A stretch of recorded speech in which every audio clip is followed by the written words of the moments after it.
Titanic 3, The Legacy of the Deep. The Discovery. In the year 2026, a high-tech marine exploration vessel called the Horizon embarks on a mission to study the Titanic wreck with new AI-driven submarines. Leading the expedition is Dr. Amelia Carter, a brilliant but emotionally distant archaeologist.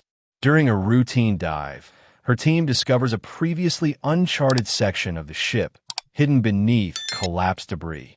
Inside, they find an iron-sealed chamber untouched for over a century. The secret chamber.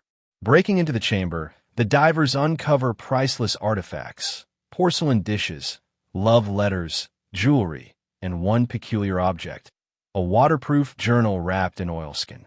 Despite being submerged for over 100 years, it's perfectly preserved. The writing reveals the account of a passenger named Isabel Hartley, someone absent from official Titanic records. The forgotten survivor. Amelia is stunned. Historical logs list over 700 survivors, but Isabel's name is nowhere. The journal's haunting words describe a woman who escaped the tragedy, but never told anyone. Why was she erased from history? Amelia becomes obsessed with solving the mystery. A link to the past. One night, while studying the journal, Amelia realizes Isabel's handwriting and personal details match stories from her own family. After cross-checking genealogy, Amelia learns the shocking truth. Isabel Hartley was her great-grandmother. This discovery ties Amelia's destiny directly to the Titanic. Ghosts of the ocean. Strange occurrences begin. Divers report hearing distant screams through their headsets, and objects inside the chamber move on their own. Amelia sees fleeting visions of panicked passengers rushing through dark corridors. The crew brushes it off as deep-sea stress, but Amelia senses something darker at play. A new threat. The expedition's corporate sponsor, Argon Industries, led by the ruthless financier Richard Kane, demands the artifacts be brought up and auctioned for billions. Amelia protests, saying Titanic is a graveyard, but Kane insists history belongs to the highest bidder. Conflict brews between preservation and profit. The rising tension. The crew recovers Isabel's most precious item, a crystal locket with a faded photograph of a young man inside. But the moment it's removed from the wreck, the ocean around the ship grows violent. Currents shift, pressure levels spike, and alarms blare. It's as if the Titanic itself is resisting their interference. The haunting. That night, one of the divers goes missing during a routine scan.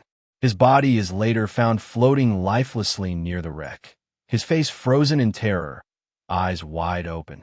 Soon, others experience terrifying visions of drowning passengers clawing at submarine windows.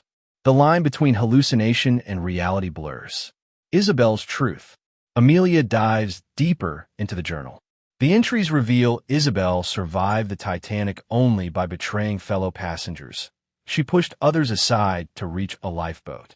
Though she lived, guilt consumed her. The journal ends with a chilling confession.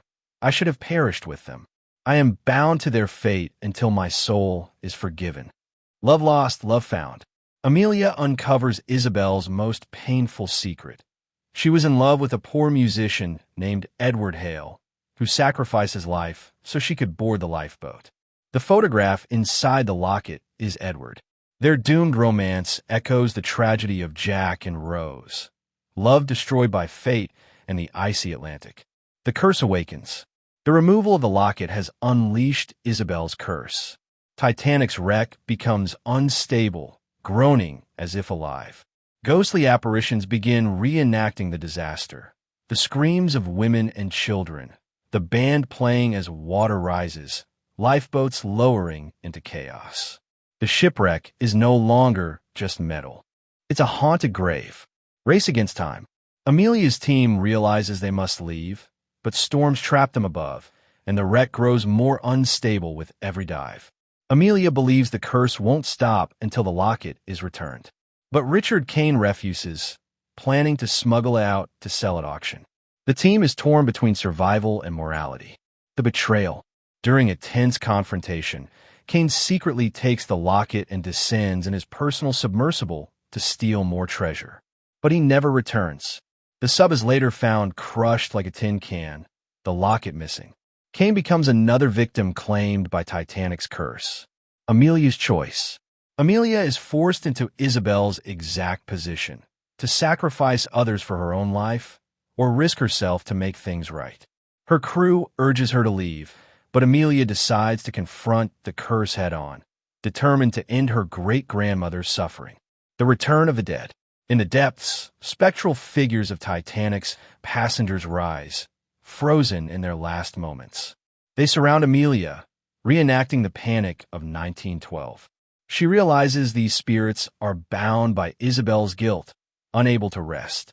Their whispers guide her toward Titanic's shattered ballroom, where Edward's body may still lie. A message in the deep.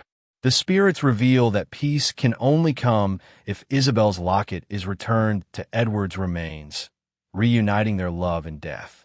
Amelia vows to finish the task, even if it means sacrificing herself.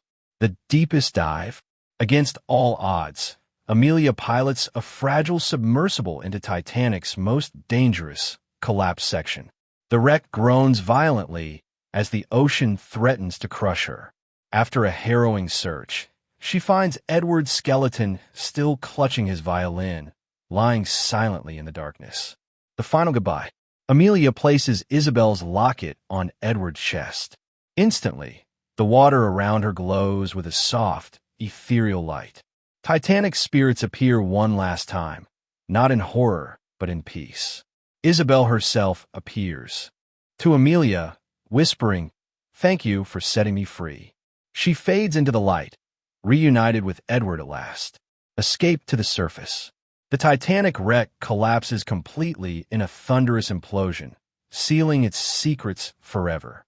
Amelia barely escapes with her remaining crew as the ocean swallows the cursed site.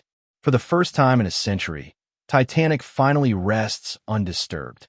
The legacy lives on. Back on land, Amelia publishes Isabel's full story, ensuring her great-grandmother's voice is remembered, not as a forgotten survivor, but as a symbol of human weakness and redemption. She preserves Titanic's memory with dignity, vowing no one will exploit it again. The movie closes with a haunting shot of the calm Atlantic, peaceful, yet holding eternal secrets beneath.